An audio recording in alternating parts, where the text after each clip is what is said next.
চা নিমকি খেয়ে সোজা চলে এলাম রান্নাঘরে। কেন? রাতের খাবার তো তৈরি করতে হবে। যেহেতু আজকে সোমবার, আমার একরকম খাবার, বড়মশাইয়ের একরকম খাবার।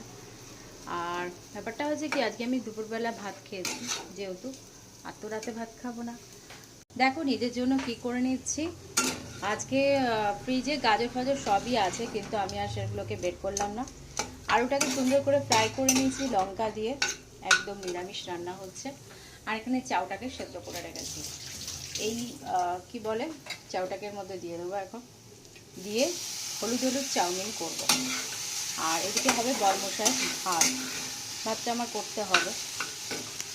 চাউমিনটা হোক, আর এখানে তার সাথে করে নিয়েছি একটু মিষ্টি মিষ্টি খেতে ইচ্ছা করছে, তার জন্য একটু সিমুই করে নিয়েছি। আর এটার মধ্যে আমি চিনি দিইনি। আর দেখো, চিনি দিইনি। আমি এটা না ছানা কাটতে গেছিলাম, কিন্তু ছানার পাউডারটা শেষ হয়ে গেছে। তো তার জন্য ভাবলাম কি, যে এরকমভাবেই আমি সিমুইটা করে নিই। একটু এলাচের দানা দিলে আরও টেস্টি হতো।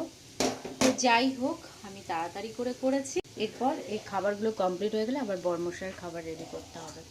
আর এদিকে তো ঘড়ির কাঁটা বেরিয়ে যাচ্ছে, আমার জন্য কি খেয়ে থাকবে। তো যাই হোক, আজকে আমাদের রাতের এই খাওয়া দাওয়া। ওইদিকে চালটাকেও জলের মধ্যে ভিজিয়ে রেখেছি, যেহেতু আমার চাউটাকে মানে নিরামিষটাকে আমি সরিয়ে রেখে দেবো। সরিয়ে রেখে তারপরে আমি বরমশাইয়ের ভাতটা রেডি করব। ওটাও ভাতটাও নিরামিষ, কিন্তু তারপরে আমাকে আবার ওর জন্য অন্য কিছু করে দিতে হবে। তো চলো, এই হচ্ছে আমাদের রাতের খাওয়া দাওয়া। চালটাকে ভিজিয়ে রেখেছি, একবার তোমাদের সাথে শেয়ার করি, নাহলে ভাববে আমার মুখের কথাটাই।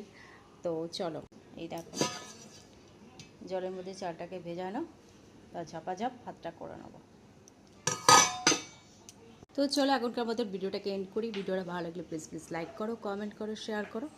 চলো এখনকার মতো টাটা।